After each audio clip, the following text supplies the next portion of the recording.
Hi dears, welcome back to race again. എല്ലാ മക്കൾക്കും റേസിലേക്ക് സ്വാഗതം. സോ നമ്മൾ സോഷ്യൽ സയൻസിൽ USSന് ചോദിക്കാൻ ചാൻസ് ഉള്ള കുറച്ച് ചോദ്യങ്ങളാണ് ഇപ്പോൾ പരിചയപ്പെടാൻ പോകുന്നത്. നമുക്ക് നേരെ ചോദ്യങ്ങളിലേക്ക് പോവാം അല്ലേ. തമിഴ്നാടുമായി അതിർത്തി പങ്കിടാത്ത കേരളത്തിലെ ജില്ല ഏതാണെന്നുള്ളതാണ് ആദ്യത്തെ ചോദ്യം. Which among the following district in Kerala is not sharing boundary with Tamil Nadu? അപ്പം ഇതിന് ഉത്തരം വരുന്നത് കോഴിക്കോട് ജില്ലയാണ് അല്ലേ. വയനാടും പത്തനംതിട്ടയും കൊല്ലം ജില്ലയും ഒക്കെ തമിഴ്നാടുമായിട്ട് അതിർത്തി പങ്കിടുന്നുണ്ട്. നിങ്ങൾ കേരളത്തിൽ 14 ജില്ലകളുണ്ടെന്നും ഏകദേശം അതിന്റെ ലൊക്കേഷനെ കുറിച്ച് ഒരു ധാരണയാക്കി വെക്കണം. ഈ മാപ്പ് ജസ്റ്റ് ഒന്ന് നോക്കാം. നിങ്ങൾക്ക് മാപ്പ് നോക്കുമ്പോൾ മനസ്സിലാവും കോഴിക്കോട് ജില്ല എന്താ തമിഴ്നാടുമായിട്ട് അതിർത്തി പങ്കിടുന്നില്ലാത്ത കാര്യം നിങ്ങൾക്ക് മനസ്സിലാവും. ഓക്കെ, ആ കാര്യം ഒന്ന് മനസ്സിലാക്കി വെക്കുക. രണ്ടാമത്തെ ചോദ്യം, ഒരു ബിൽ ധനബില്ലാണോ അല്ലയോ എന്ന് തീരുമാനിക്കാനുള്ള അധികാരം ആർക്കാണുള്ളത് അല്ലേ. മണി ബില്ലാണോ അല്ലയോ എന്ന് തീരുമാനിക്കാനുള്ള അധികാരം ആർക്കാണുള്ളതെന്ന് വെച്ച് കഴിഞ്ഞാൽ ലോക്സഭാ സ്പീക്കറിനാണ്. ഇതിനെക്കുറിച്ചുള്ള കൂടുതൽ കാര്യങ്ങൾ നിങ്ങൾ വലിയ ക്ലാസ്സുകളിൽ പഠിക്കും.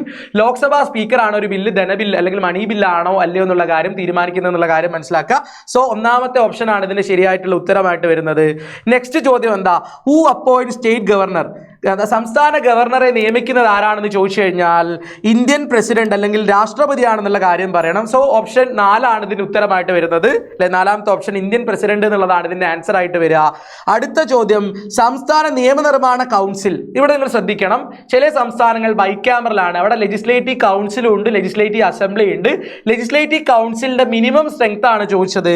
ഇതിന് ഉത്തരമായിട്ട് വരുന്നത് ഓപ്ഷൻ 2 40 ആണെന്നുള്ള കാര്യം മനസ്സിലാക്കുക. 40 സീറ്റാണ് മിനിമം ആയിട്ട് വേണ്ടതെന്നുള്ള കാര്യം മനസ്സിലാക്കുക. നെക്സ്റ്റ് ചോദ്യം, താഴേക്കടുത്തിട്ടുള്ള ഇന്ത്യൻ സംസ്ഥാനങ്ങളിൽ ഏകമണ്ഡല നിയമനിർമ്മാണ സംസ്ഥാനം ഏതാ? യൂണിക് ക്യാമറൽ ആയിട്ടുള്ള ഏതാണെന്നാണ് ചോദിക്കുന്നത്. ഓപ്ഷൻ ഡി അല്ലെങ്കിൽ ഓപ്ഷൻ 4 കേരളമാണ് ഉത്തരം വരുന്നത്.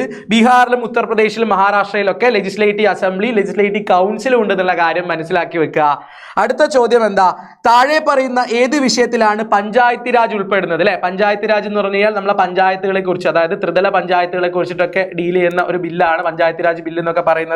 അത് ഏതിലാണ് ഉൾപ്പെടുന്നത് എന്ന് ചോദിച്ചു കഴിഞ്ഞു കഴിഞ്ഞാൽ എന്താ, സംസ്ഥാന വിഷയമാണ്, സ്റ്റേറ്റ് ലിസ്റ്റിലാണ് ഇത് പെടുന്നത് എന്നുള്ള കാര്യം നിങ്ങൾ മനസ്സിലാക്കി വെക്കണം. ഓപ്ഷൻ 2 ആണ് ഇതിന് ഉത്തരമായിട്ട് പറയുന്നത്.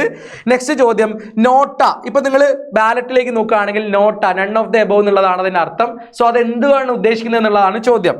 നിഷേധ വോട്ടാണ് നോട്ട അല്ലെ. നെഗറ്റീവ് വോട്ടായിട്ടാണ് നമ്മൾ പറയുന്നത്, നിഷേധ വോട്ടായിട്ടാണ്. അവിശ്വാസം രേഖപ്പെടുത്തുകയല്ല അല്ല, എല്ലാ സ്ഥാനാർത്ഥിക്കുള്ള വോട്ടല്ല, ഒരു സ്ഥാനാർത്ഥിക്ക് വോട്ട് ചെയ്യുക എന്നല്ല എൻ്റെ ഉദ്ദേശം അല്ലേ. Vote of non confidence, vote to all candidates, vote to 1 candidate, negative വോട്ടായിട്ടാണ്. ഇതിൽ ഏറ്റവും അനുയോജ്യമായിട്ടുള്ള ഓപ്ഷൻ എന്ന് പറയുന്നത് ഓപ്ഷൻ 4 നെഗറ്റീവ് വോട്ട് അല്ലെങ്കിൽ നിഷേധ വോട്ട് എന്നുള്ളതാണ്. ഓക്കെ, നമുക്ക് മുകളിൽ കൊടുത്ത ആരെയും താല്പര്യമില്ല എന്നുള്ളതാണ് നമ്മൾ പറയുന്നത്. ഇതിൽ നിങ്ങൾക്ക് ഓപ്ഷൻ എ ആണോ ഓപ്ഷൻ ഡി ആണോ എന്നുള്ളൊരു കൺഫ്യൂഷൻ വരാം. ഓപ്ഷൻ ഡി ആണ് ഏറ്റവും കുറച്ചുകൂടെ ഒരു ആക്യുറേറ്റ് ആയിട്ടുള്ള ആൻസർ ആയിട്ട് വരുന്നത്. ഓക്കെ, എ ആണോ ഡി ആണോ എന്നുള്ളൊരു കൺഫ്യൂഷൻ എല്ലാവർക്കും വരാം.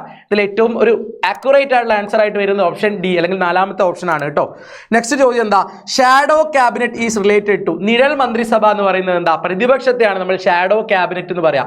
ഭരണപക്ഷം എപ്പോൾ വീണാലും പ്രതിപക്ഷമാണ് അടുത്ത എന്താ പറയാ മന്ത്രിസഭ രൂപീകരിക്കുക അല്ലെ. സോ അതുകൊണ്ട് ഷാഡോ ക്യാബിനറ്റ് അല്ലെങ്കിൽ നിഴൽ മന്ത്രിസഭ എന്നറിയപ്പെടുന്നത് പ്രതിപക്ഷ കക്ഷികൾ എന്താ പറയാ അല്ലെങ്കിൽ ഓപ്പോസിഷൻ പാർട്ടീനെയാണ് നമ്മൾ ഷാഡോ ക്യാബിനറ്റ് എന്ന് പറയുന്നത്.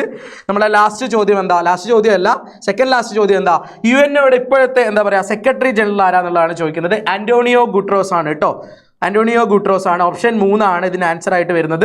ലാസ്റ്റ് ചോദ്യം, ഇന്ത്യൻ ഉപരാഷ്ട്രപതിയുടെ ചുമതലയിൽ ഉൾപ്പെടുന്നത് ഏതാണെന്ന്? ഉപരാഷ്ട്രപതിയുടെ ചുമതലയിൽ ഉൾപ്പെടുന്നത് എന്താണെന്നുള്ളതാണ് ചോദ്യം അല്ലേ. പ്രധാനമന്ത്രി നിയമിക്കുന്നതല്ല, ഗവർണർമാരെ നിയമിക്കുന്നതല്ല, ഹൈക്കോടതിയിൽ സുപ്രീം കോടതിയിൽ ജഡ്ജിമാരെ നിയമിക്കുന്നതൊന്നല്ല. സോ ഓപ്ഷൻ 2 അല്ലേ, രാജ്യസഭാ സമ്മേളനത്തിന്റെ രാജ്യസഭയുടെ അധ്യക്ഷനായിട്ട് പ്രവർത്തിക്കുക എന്നുള്ളത് ഉപരാഷ്ട്രപതിയുടെ ചുമതലയാണ്. സോ 2ാമത്തതാണ് ഇതിന് ആൻസർ ആയിട്ട് വരുന്നത് കേട്ടോ. സോ ഇതേപോലുള്ള കുറച്ച് അടിപൊളി ചോദ്യങ്ങളായിട്ട് അടുത്തൊരു വീഡിയോയിൽ ഞാൻ നിങ്ങളെ കാണാൻ ഇനിയും വരും.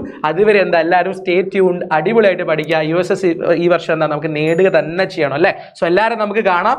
ബൈ.